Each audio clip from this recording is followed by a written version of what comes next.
did my own hair today. I'm actually pretty happy with it. Nice little fade. Do a little fade. Yeah, nice little fade. It's cleaned up a little bit. Yeah. Put on a shirt. Here we go. Oh. Hola. I mean, best looking guy, best looking guest we've had on the pod so far. Well, if you compare me with Will Ferrell, indeed. Well, hey, Carlos Vela was on. You're in good company. I still win. I'm sorry. So to start out, actor, singer, host, and most importantly, LAFC fan. Seen him in everything from Jane the Virgin to loaning his voice to the blockbuster hit Coco, and now just premiered in the new sitcom on CBS called Broke. Jaime Camil, thank you for being here. Really appreciate you joining us on Shooting the Shot. Thank you so much. It's a pleasure. It's an honor to be here. This is my team. This is my family. I support LAFC passionately, and I'm very happy to be here. Now, I won't say the same thing with my fellow actor, Jordan C. Harvey. Wow. I'll tell you what, we did jump right into it. And fellow SAG after member, thanks to you, buddy. Are you? It's all because of you guys. Are you kidding me? I love it. Larry! Looking good, Larry. Thank you. Likewise. I love your jacket, my friend. Thank you, man. It's the only one I wear. Well, welcome to Thank you, guys. You are our fourth guest on Shooting the Shot. An original LAFC podcast. So thank you so much for taking the time. Thank you for having me, guys. There's a lot of people who swing from one side to the next in quarantine, whether they're too busy or they have so much time. So where do you land in that spectrum? I think I'm in between. Because, our kids, they go to public school, but we are very privileged and lucky to be in a very good school district.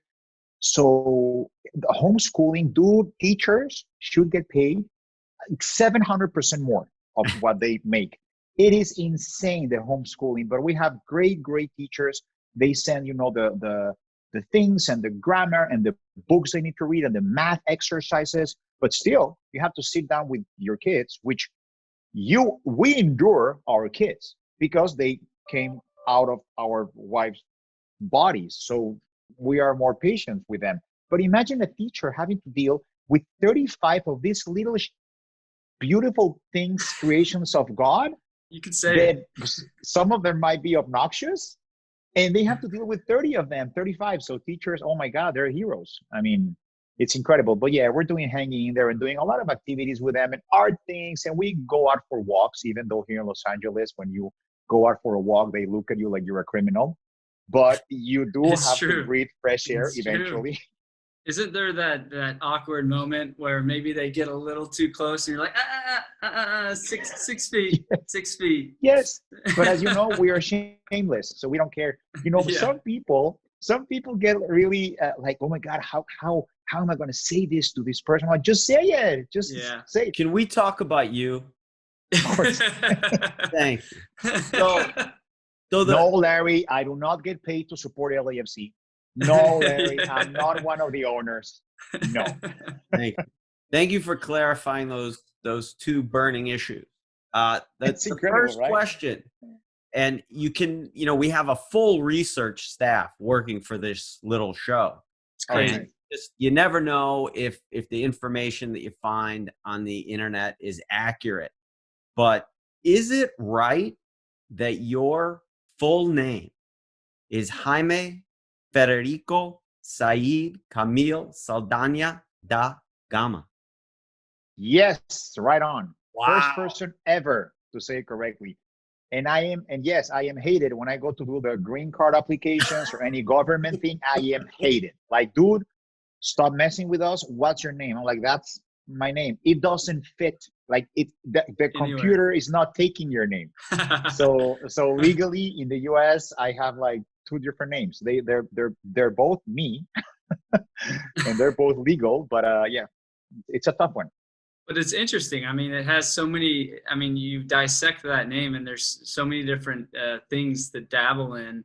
I know Larry. We talked about him being part Brazilian, Mexican, and then Egyptian, correct? Egyptian from my dad. My grandfather on my dad's side, he was from Egypt, and then my mom is from Brazil, and it's a whole mixture there. But I think that back in the days, it was such an for our dads, it's like, no, you have to have my name, and then you have to have your grandpa's name, and then you're there, and it's like, why I didn't play that joke on my kids, by the way. They have like Jaime Camil Valvanera, Elena Camil Valvanera. That's it. Done. Got it. And how do you find your way to the country of Italy to study opera? Oh, my teacher, Eugenia Suti is part Italian. So when I started singing lessons and whatever, I studied with her, and she gave me this classical training, like classical opera training. It was kind of boring, to be honest, but it is the base. It's like if you want to dance hip hop, and if you have ballet background, it's gonna be kind of like easier to understand balance and understand many things. So I think having the basics and the roots of classical opera singing there, it really helped my career. So I have one more quick background question before Harvey gets into some of the more hard-hitting stuff. Yeah. But why did we cancel the Concacaf trip? That's bullshit. Don't even get us started on that. I know. This week would have been the first leg of the Concacaf Champions League final, but a story for another day, hopefully still to be told. Yeah. But I noticed that you got your start in the entertainment business in radio, and Harvey and I are kind of starting in a radio-like medium as well, although there is a little video component. But do you think that he and I could end up with a show on CBS like you did? Oh, most definitely. But of course, if you can dream it, you can be it.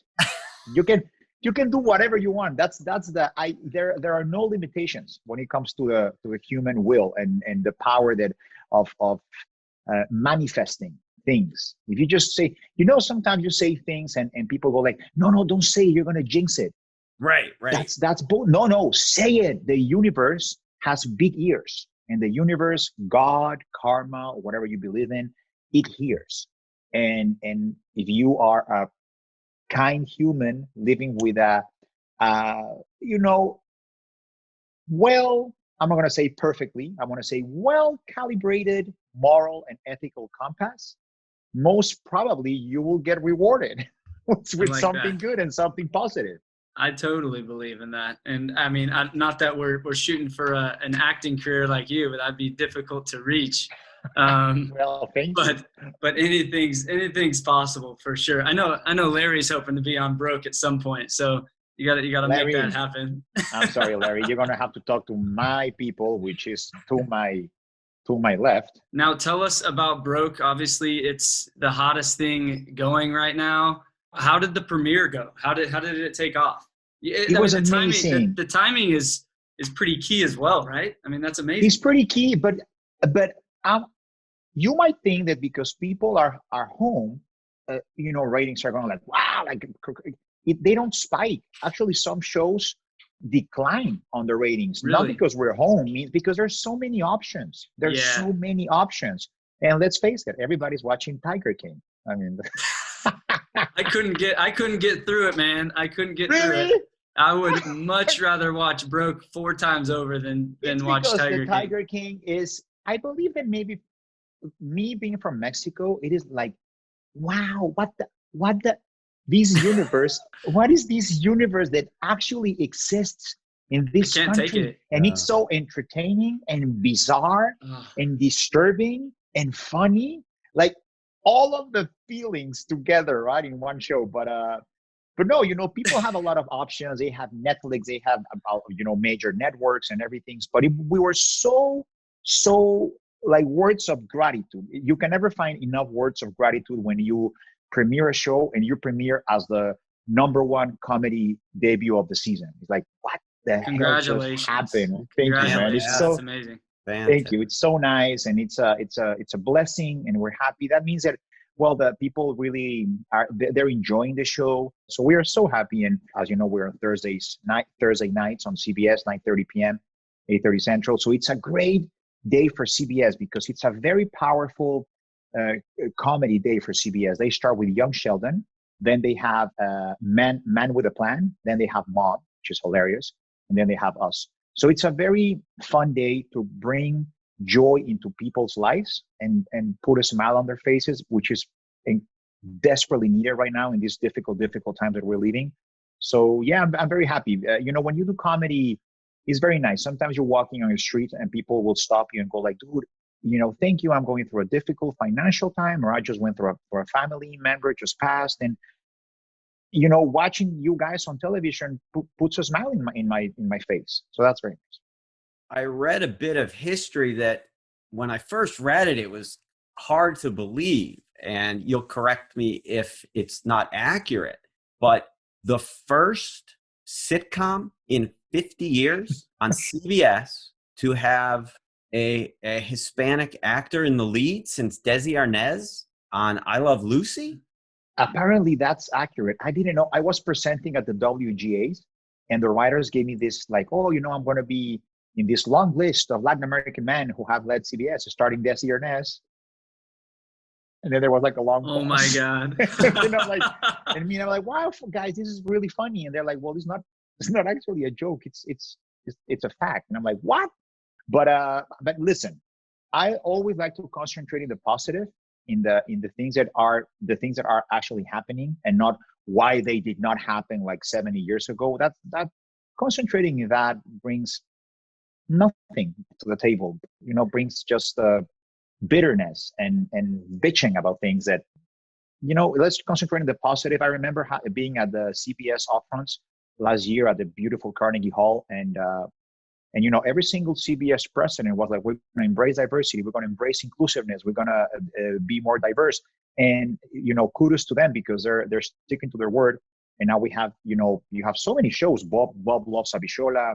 Our show, Bro. You have even like some phrases spoken in Spanish with subtitles, and it's just amazing.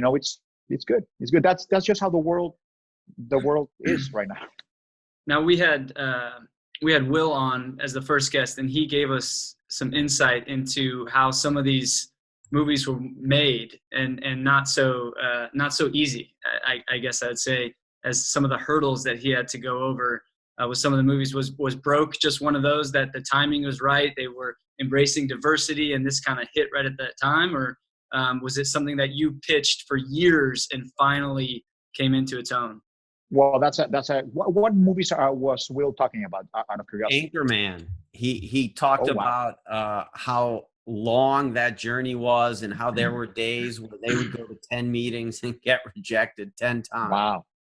No, to be honest, I think ignorance got the best of me, because the natural progression for my career was probably to do a Rogelio de la Vega spin-off. My character on Jane the Virgin, his name was Rogelio de la Vega. And Mark Pedowitz, the president of the network, it was pretty much the Rogelio de la Vega spin-off was a given. Like, sure, let's do it. And then I talked to my really, really dear friend, love friend now, Jenny Ehrman. She was our showrunner on Jane the Virgin. I'm like, Jenny, what do you think? And we were talking about the projects that I've done in Mexico, and I talked about it on Eva's heels, if you can imagine me as a woman in a Tootsie Mrs. Doubtfire kind of way. I can. Yeah, it was. I can. Yeah, it was. Yes, imagine Sasquatch, but a little bit better looking. And then we talked about Bro, Que Pobres Tan Ricos, which that's the name of the Mexican version, and she loved it, and she was like, "Let's pitch it to CBS." I'm like, "Amazing, let's do it." Dude, I didn't know that to get a show on CBS on air, it's an impossible freaking task. Like, impossible. But I was like, sure. I'm thinking like, sure, let's pitch it. We're going to be shooting it in probably 2 months. Amazing. So we pitch to CBS Comedy, the Broke, and they like it. Thank God. They love it. And thank God they buy the pitch. Not even the script. We didn't have a proper script. Wow. So they say, okay, we'll buy the pitch, because we were associated with Jenny Erman, with our showrunner, Alex Hirschlag, who was in charge or still is in charge of Will and Grace. Ben Silverman, my producing partner, who has produced everything from The Office to The Biggest Loser, Who Wants to Be a Millionaire, like The Office. Crazy, right? So they're like, yeah, I mean, they were like, yeah, the team behind this project is strong, so let's buy it. And I'm like, great. When do we shoot? And Jenny looks at me and goes like, what? I'm like, yeah, well, they bought it. When? He was like, no, my dear boy. No. No. They buy 100 scripts. And out of 100 scripts, they decide to maybe order 6 or 9 to be made as pilots or episode 1. And then maybe 6 or 7 or 8 of those pilots get ordered into series. Wow. So we have a long way to go. I'm like, holy mother of the Lord, we should have done the spin-off. Oh my God, I'm going to be unemployed. I'm like, I started stressing, like I have to go back to Mexico and do like a novela or a sitcom there and, fill the piggy bank and then come back. I mean, it was stressful. And the negotiations got a little bit stuck with Colombia, because the property, Colombia has never dealt or negotiated a 30-minute multicam sitcom, which is one of the most successful and profitable TV formats in the world. They have only done the 1-hour dramedy, like Ugly Betty, like these kind of shows. So there were new clauses in the contract that they didn't quite understand, but they were industry standards. Like no one was trying to get advantage of them, obviously, but they were so new to them. They were like, oh, no, this is not good. We cannot accept it. They're like, what do you mean you can't accept it? This is industry standard. It's like you have to accept it. This is not, we cannot modify this. So finally, we got to sign the contract, and it was the last pilot order for CBS. Broke was the last pilot order. Like we were already 2 weeks late. Like there were no more pilot orders, and Broke came about, and then we shot the pilot. And the best compliment we received, because I like to hear compliments from cameramen and crew members, because they have had everybody in front of their cameras, from Al Pacino to, I mean, you name it. They have worked with everyone. So when you are looking at them operating the camera and they go like, you're like, yes. It's a success. Yes. It's a success. Yeah. If you get a smile on their faces and it's, they're liking it and they have seen everything. So it was a good sign. And then another crew member told us, how the pilot felt like? It felt like an already established, successful show was shooting another great episode. And that was the best compliment. Did you get that kind of reaction the night that Harvey was a guest? Without a doubt. Hey, cut. I mean, Harvey can tell you. I mean, the energy on set is so laid back and everybody's so friendly and nice, because you hear these horror stories of Hollywood on how everybody's tense and everybody's like so pretentious and don't look at me directly in the eye because you might disturb my process and all those bullshit, right? That we hear from Hollywood. But it's a nice environment, right? It was amazing. I mean, and you guys normally shoot in front of a live audience, right? And I was thanking God that you didn't that day for whatever reason, because it would have been so intimidating. And to your point, everybody was so nice. The director was so nice. All the cast members, the experience of cast members, that's probably why it seems like a seasoned show. Like everybody's been there, done that. Awesome cast members. And you were obviously so nice, and just being in conversation with everybody all the time, and you in particular, kind of made everything kind of ease much more easily once we actually shot the scene. But there's so many ins and outs, and again, like this is so out of my realm of anything that I ever thought I'd be doing. So I had to say yes. But I mean, so much fun and an awesome experience. And I thank you guys so much for having me. And to Larry's point, the ratings are just going to soar the more and more. So once that soccer episode comes on. So the reason we didn't shoot with a live audience was because it was a difficult episode to shoot, because we had a lot of exterior shots. I believe it was the first episode of our new director.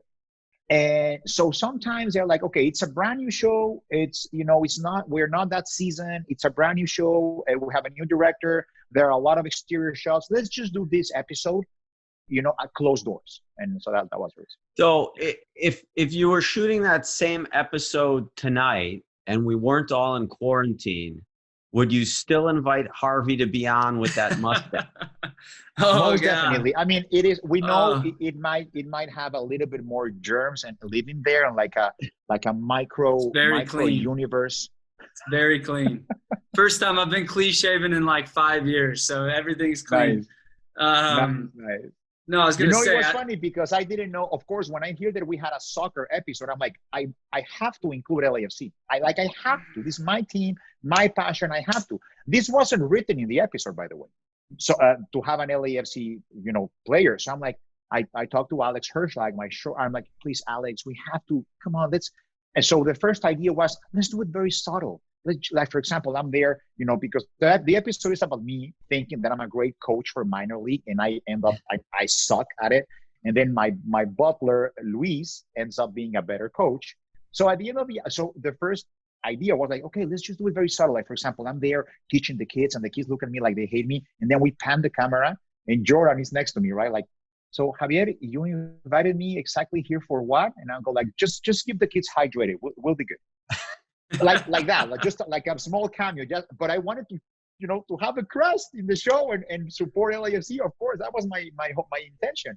And then Alex Hirschlag, showrunner, sweetheart, he was like, no, let's do a proper cameo, like a proper walking cameo dialect, lines. And I'm like, oh, even better. I love that. Yeah. And I'm not one for like showboating or like known for my juggling or my tricks, but I remember the director going, do a little juggling to come up here. And then he comes to me, and we did like 3 takes, and each time he kind of gradually pushed me a little bit more and more. But I remember on the last one, he's like, okay, if that was like a 5, let's make it to a 9. And I'm like, okay. I'm like, that's the best I got, buddy. I'm a defender. I don't know. And then how about easy passing you the ball? It was amazing. It was amazing. It worked out great. But yeah, thank you again. The people there were awesome. It was an amazing experience, and I'm so glad that it's doing well. Congratulations again. This is a exclusive for you. Yeah, I'm gonna get fired. Get fired. Bueno. How about that's amazing. A little start bench cut, Jordan. Oh yes, we haven't gotten into all of your amazing accolades, but we do this thing on Shooting the Shot called Start Bench Cut. Will did it with some of his movies. We did Carlos with some of the places he's played. And with you, we thought we'd change it Carlos up. He's pregnant, right? Yes. He's having a girl. You got a baby. Having a wonderful time during quarantine, apparently. And wait, your wife was pregnant and you had your baby.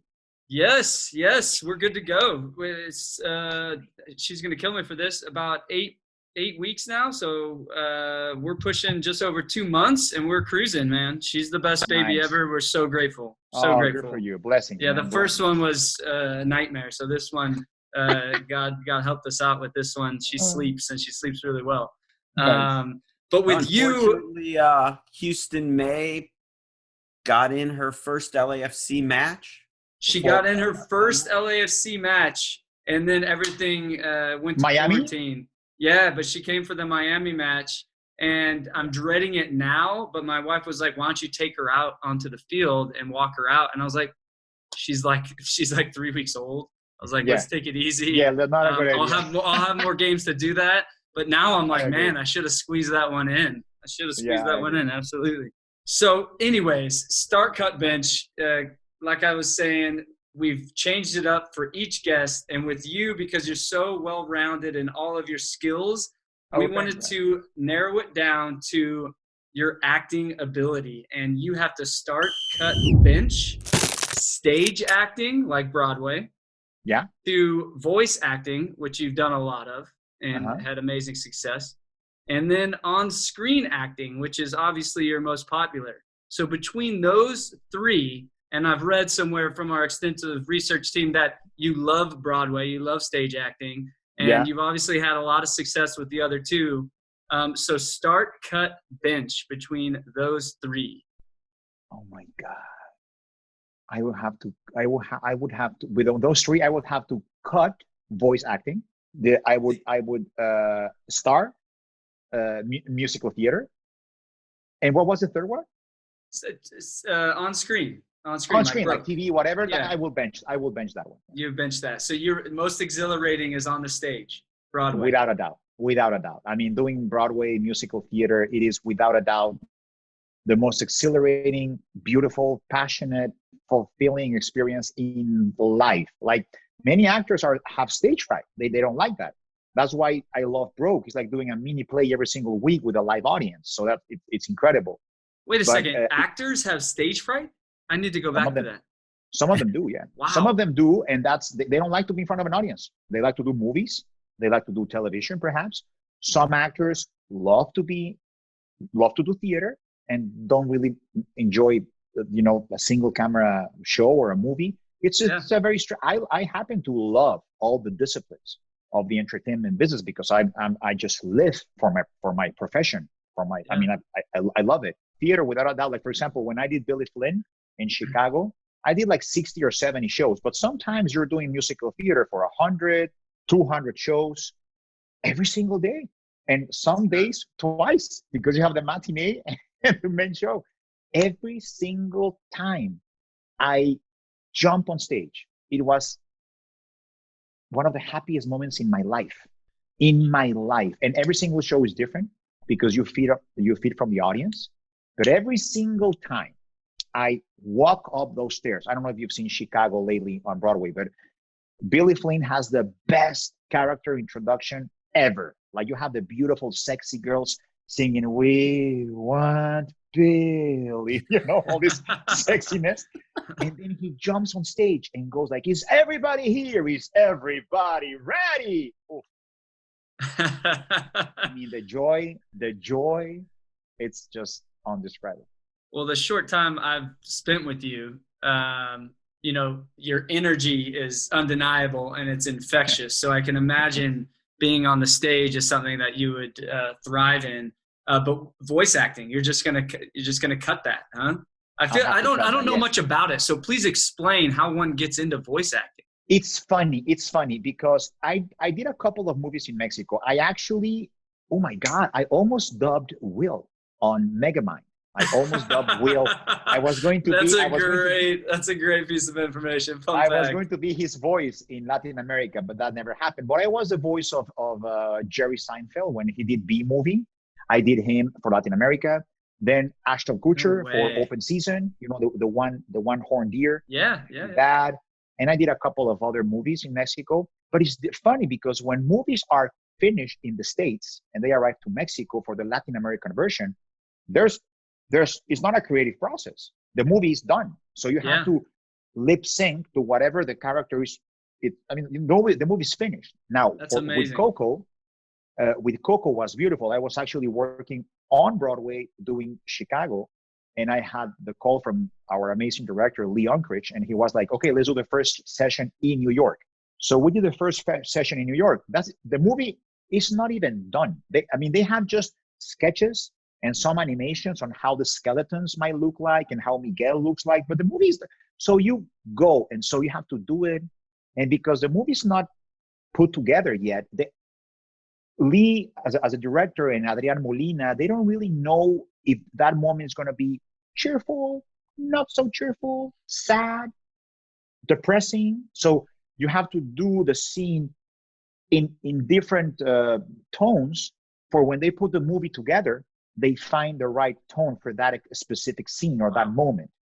And of course, you have callbacks because once a movie is more put together, they might need something very, very specific. So they call you back. So you have like 2 or 3 times that you go to the studio and you just act based on what the director tells you. Wow. So it's not as easy as one who knows nothing about it may think. There's obviously multiple times that you're coming in doing things, and it's very time consuming. And they're long sessions.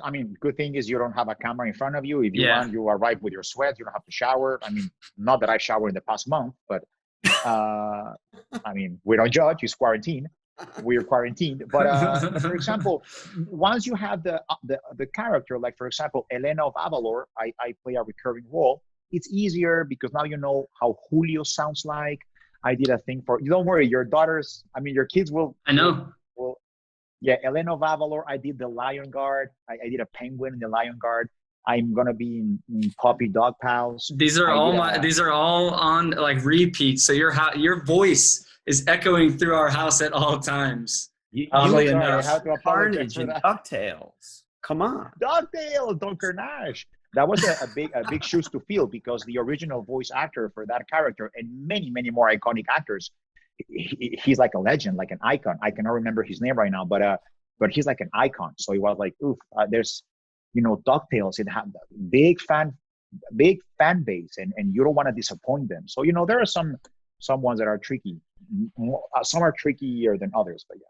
Speaking of loving the limelight and getting in front of a big crowd and performing, how about singing one of the most difficult pieces of music ever written in front of a full house at Dodger Stadium, the National Anthem? Twice. Wow. Yeah. Well, I know one time you wore a beautiful LAFC Dodger mashup shirt. Yeah. They hate on me a little bit because it was from the past season. It wasn't the new one. It was from the that just pressured them to get you the new one. Exactly. No, it was beautiful. It was beautiful. The first time they called me was like, would you like to sing the Star Spangled Banner? And I'm like, you know what, guys? I mean, it was for the September 16th game, which is the Mexican Independence Day. It's not Cinco de Mayo. It's September 16th. So I'm like, I don't know. I don't. If you ask me to sing, and because it's September 16th and it's a Mexican Independence Day and Fernando Valenzuela is going to be there, maybe if you want me to sing the Mexican anthem, it'll make more sense. They're like, okay, great. And me and my big mouth, right? Why don't you sing both? And I'm like, wait, what? Yeah, sing the Mexican anthem and the start. I'm like, it is extremely nerve-wracking to know that you're going to sing an anthem. And now imagine both. So of course I rehearsed for 3 weeks nonstop. I was in my house doing nothing, and all of a sudden, oh, sick. And my wife was like, shut it. Just stop singing the anthems. Mexican, Turkish, American, I don't care. Just stop it. And I'm like, I'm sorry. I have to rehearse. I have to put in sometimes Luciano Pavarotti used to say that he only knew 40 songs in his repertoire, but 40 songs that he sang throughout his 40, 50-year career over and over and over again. So those songs were already in his bones. That's why they were so beautiful. And of course, because of his undeniable, beautiful voice. But the more you sing a song, the more you get it in your system, in your bones, and the more comfortable you feel doing. It's like everything is rehearsing. Like when you are rehearsing for a specific shot, for a penalty shot, for whatever, you rehearse, and then you become good at it. So yeah, it was nerve-wracking to sing both, but it was beautiful. It is a great honor. To be honest, it feels amazing.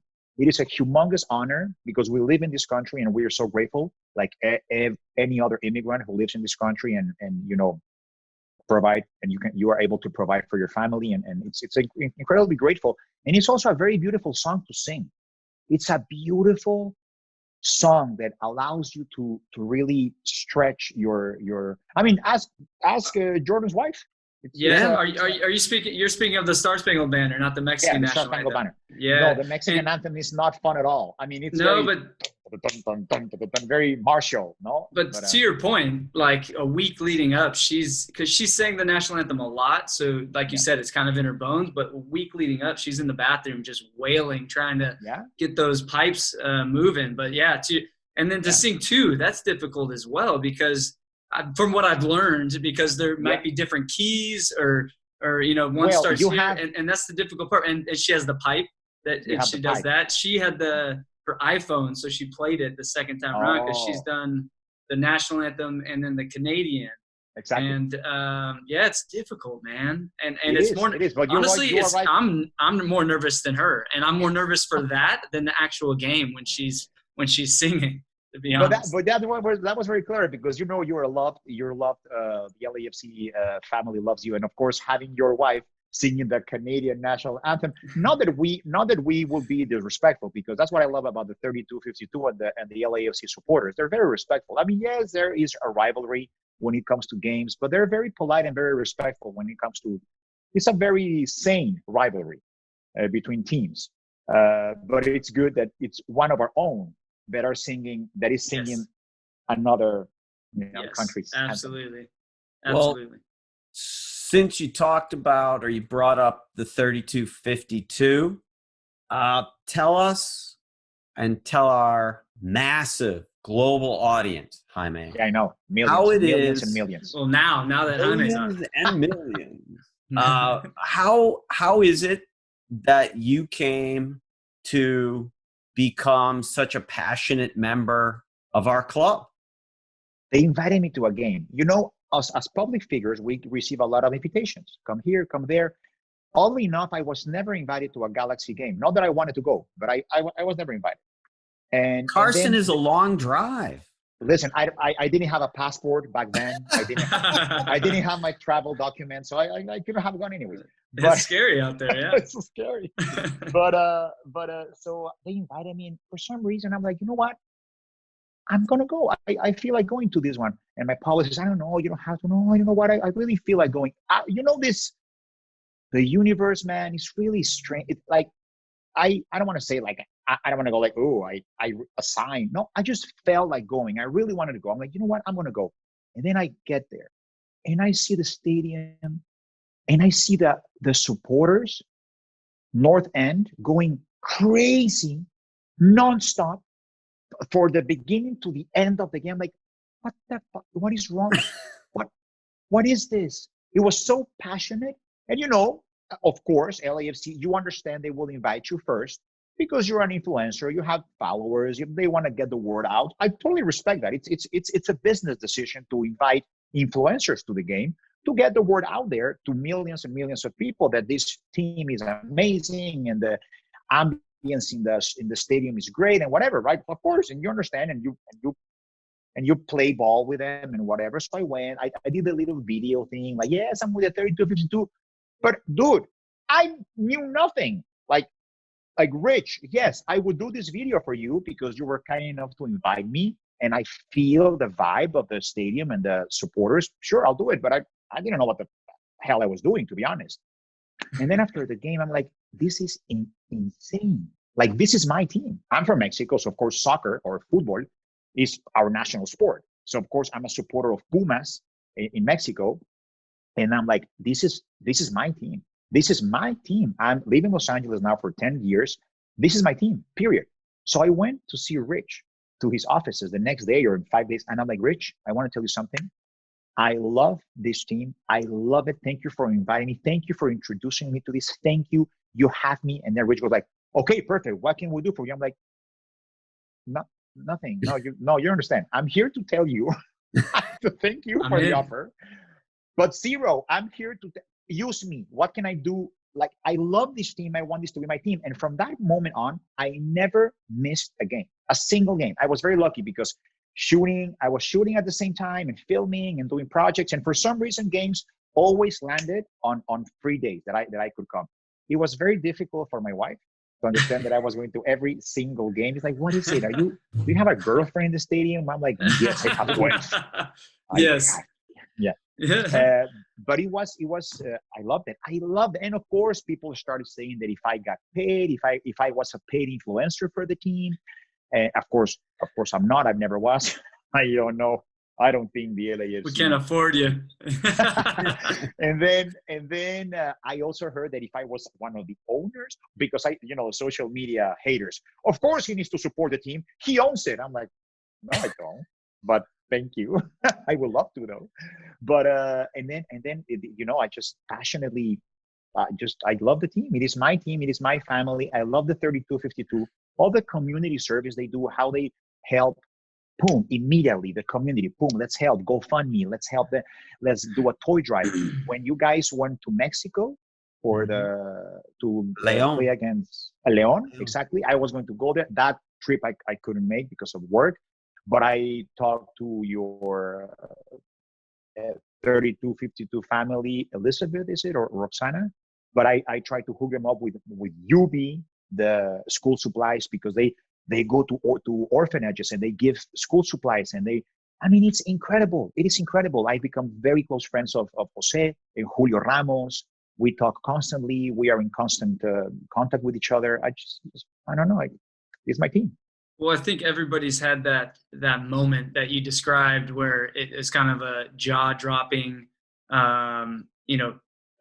light bulb moment where you're like, oh my God, this is a family that I want to be part of. And at the same time, you're thinking that they're opening their arms and just including you into anything and everything. And I think that's everybody I've talked to about it has their own story. And it's great that, you came, it was all stars aligned. What game did you go to? What was your first game? I don't even remember. There you go. I don't even remember. I don't remember, but I can just imagine how it is for you guys as players to know that they have your back 90 plus minutes. They have your back. It is amazing. And I mean, you've been to probably more games than some of our players, which is awesome. But yeah, obviously having those fans there is ridiculous. And it's something I've never experienced in my career. So to have teams that you played on in the past and then to come here, similar to maybe your experience, you supported Puma and then you come here and you see this, it's just something, it's infectious. You just want to be a part of it. So that's really cool. And I love the last game. I never know how to pronounce Nguyen. Lee Nguyen. Nguyen. I never know how to pronounce the last name. Nguyen. Dude, I almost cried when he went and played for Miami. The ovation he got, okay, it helped that we were winning, to be honest. No? But I mean, he was part of the family, and he still is a part of the family. And the way they applauded him, he's like, dude, you don't see that. It's a beautiful sentiment, to be honest. And I get really invested. I don't know if you've seen me during the games, Larry. You have. I get really invested. I'm like, do not talk to me when I'm watching a game.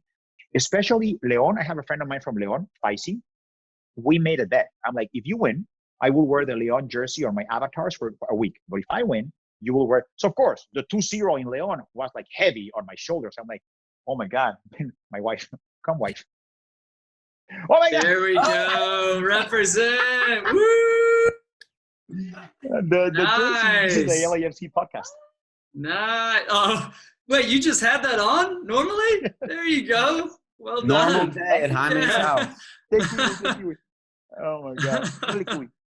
So, that's awesome. It's awesome, right? I lost my thought. I'm sorry, wives. They always do. You were talking about the bet you had with your friend who's So of course, 2-0 in Leon. I'm like, we had to win 3-0, right? We were all thinking that way, But I'm like, of course you want to fucking win. Of course. And Rich, yeah, I hope. I'm like, and then I saw Will. I'm like, I want to win. They look at me like, and I was like, am I the only one that knows for sure that we're going to win? What is this? Am I the only one positive here? What is wrong? No, I mean, we all want to. I'm like, okay, well, let's do it. And we did it, man. 3-0. Oh my God. It was impressive. But I was there, and a lot of Mexicans came to the game from Leon. Yeah. And on the third goal, which was very close to the end, right? The third goal was like maybe minutes before the end, the game ended. I'm like, yes, damn it. And he turns, can I have a picture? I'm like, don't you dare ask me for a picture right now, you big Celebrate. But because you're celebrating, exactly. And then, of course, after 46, I'm like, yeah, sure, let's take a picture. Come on. But it was super fun. It was that your favorite LAFC experience? Without a doubt, of course not. When we beat 5-3 the Galaxy. So there's a beautiful picture, and I shared it with Jordan the other day, where Well, first of all, how about it's a great picture. It was amazing. You know what happened with the cup? I think, and Jordan, I mean, you were on the field. You can tell me, but the feeling I got was like there was so much at stake on that game. We had to make a statement. This was insane. Like not being able to beat Galaxy and always either tying up with them or losing. It was insane. It was like this is not. We are a better team. It's just this. But of course, you have, it's heavy. They've been around for what, 16 years or 15, whatever. Oh, over 20. Yeah. Oh, over 20. Since the beginning, yeah. Since the beginning. It was the first team, right? The first MLS team, I think.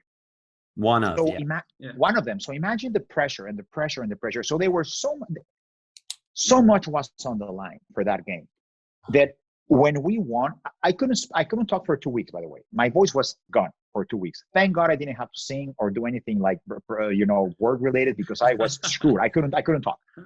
The energy, I was exhausted for 4 days. Exhausted. So of course, everything, you guys as players, you left everything for that game. And it was necessary to make a statement. We had to make a statement. We had to fucking win and win like contundentemente, like, I don't know the word in English, contundente. It had to be We'll look it up. We'll look it up. Yes. And we did. So of course, the next game, it's not that we didn't have the energy or that we didn't have the will. I think we were kind of like exhausted from the previous experience, right?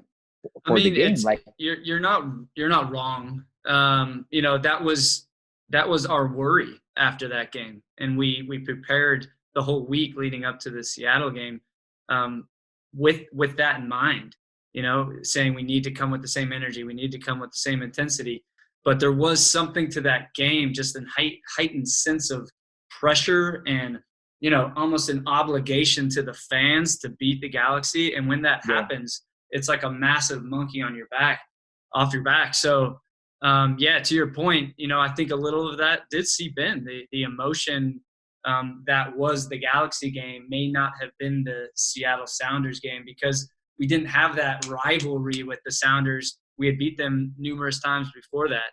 But they came in with a great game plan, and they played well. They finished their chances, which is difficult for us. It's similar to the Seattle game or the Salt Lake game the prior year, where they get a few chances, they put them away. But for me, I agree with you. That Galaxy game was the best moment, I feel like, other than the Lyon in recent. That was another one. Another one. But and those the energy, two you felt the energy in the stadium. It was so dense.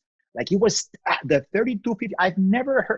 I've heard twice. The 32-52, I'd be like, whoa, they are tonight is very special. It was during that Galaxy game and the Leon game. I've never heard even the pace of the songs was faster. You can feel the drive. They had a drive to like, we're gonna destroy these guys. And we did. And it's pretty much like in acting, when you're doing a project, when you cannot be sick for 8 months, because you're shooting and you're the lead. And of course, even though you have insurance, you cannot not show up to set. You have to show up every single day and work for 8 months. 8 months and 1 day, when they wrap, boom, you have a cold. Or you get a virus or something. Like your body's like, okay, now you relax. So I kind of relate a little bit with that. But it was So you've had a multitude of experiences at Banc of California Stadium. You've gone into the belly of the beast in the north end with the supporters. You've been down in the northwest corner in what we affectionately call Rich's Pit. Shout out to Rich Orozco. You're rich. You've been up in the director's box, but you've had an experience that I think almost no one has had. And that experience is you got to watch a game with Carlos Vela. You ended up upstairs in the suite where his family usually sits. Doesn't happen. Has never happened before, I guess, right? I don't know why. Well, Carlos is a good friend, and I love him very much, and he's very cool and everything. But I was that day I was shooting my YouTube video that I posted on my channel about an experience of going to the LAFC game, and Carlos was injured. So we were texting, how are you? What are you doing? I'm here. Are you watching the game? Yes, I'm here. The suite, you should come up. Yeah, I should come up, whatever. So I went up and we're there. We're watching. We're talking. I'm like, hey, wait. What? Do you mind if I ask you something real quick for the YouTube thing? Sure, let's do it. And that's what the little clip we have out of. So why are you not playing? Is there a reason? Are you tired? Is like I don't know if you watch that YouTube game, that YouTube video, but it was funny. But yes, I got to watch a little bit, and it was, he's a very nice guy. He's very mellow. He's very centered. He's very balanced. You know how he is. Whoever.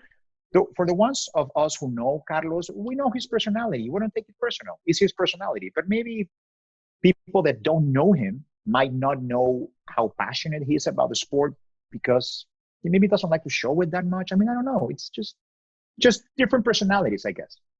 So, any truth to the rumor that you ended a friendship with the guy who recorded the Spanish language voiceover on the Welcome Chicharito video for the Carson Gallagher? No, not at all. Eugenio Derbez. Eugenio Derbez, you mean Eugenio? Uh-huh. No, Eugenio is a good friend of mine. He's a I know.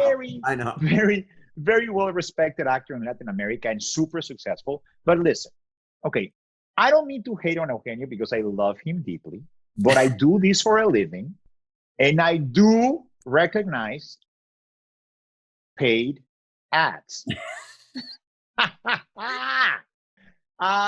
Maybe I'm mistaken. If I'm mistaken, I apologize publicly. But that shout out looked like a paid thingy, like a paid shout out. I don't mind. I'm sure you being accused of being a paid fan, took offense to that. There you go. I'm just returning the favor, man. No, I think I don't have a doubt in my mind that Eugenio loves Chicharito and that Eugenio is friends of Chicharito. Of course, I don't have that. I don't doubt that. But whatever, and the little shout out was a little too much staged. It was a little bit staged. I mean, at least. But hey, they have a lot of money, man. AEG has a lot of money, so bring it on. Moving on to the last segment, and this is something that is a tradition, and I hope you can carry it on. It's going to be a little bit different this time around, but I thought it would be fitting if you could close us out with some sort of opera song. Opera song? I don't know any opera song. I can do. What song did I do? So we had. So just to go over, we had Carlos did a Suavemente, a little singing Suavemente. I sang that with him. Nice. Will did Dust in the Wind, and I played some guitar with him with that. And then Steve Nash we had on, and he did All Night Long, Lionel Richie. Whoa, Yes. That's a good one. Well, come on. And How about a little Ave Maria? Isn't that an opera kind of Let song? me see. I like very much Stand By Me, but I don't know the lyrics. Let me find the lyrics. Beautiful. All right. Do you know Stand By Me? Yeah. The guitar? Oh no, I don't. Come on. No, I just acapella. Acapella. Yeah. Acapella. All right. Let's see how it goes. I'm so excited for this. Yeah. Hopefully. Okay. When the night has come and the land is dark and the moon is the only light we'll see. No, I won't be afraid. No, I won't be afraid. Just as long as you stand by me. And darling, stand by me. Oh, now stand by me. Stand by me. Stand by me. I think that's it. That's amazing. Woo! Bueno. Oh, thank you. Amazing. so much. Had I known that was going to be the song, I would have learned it. But I was trying to get some opera. That was amazing, though. Thank you so much for that. Don't worry, Harvey. We'll give you 10 minutes. We'll go there. Well, thank you so much for joining us. Thank you for closing it out with a beautiful song. Be well, and hopefully we will be together at the bank in the not too distant future, my friend. Hopefully soon. Thank you for having me, guys. I love you so much. Thank you. Stay safe and take care. Go LAFC.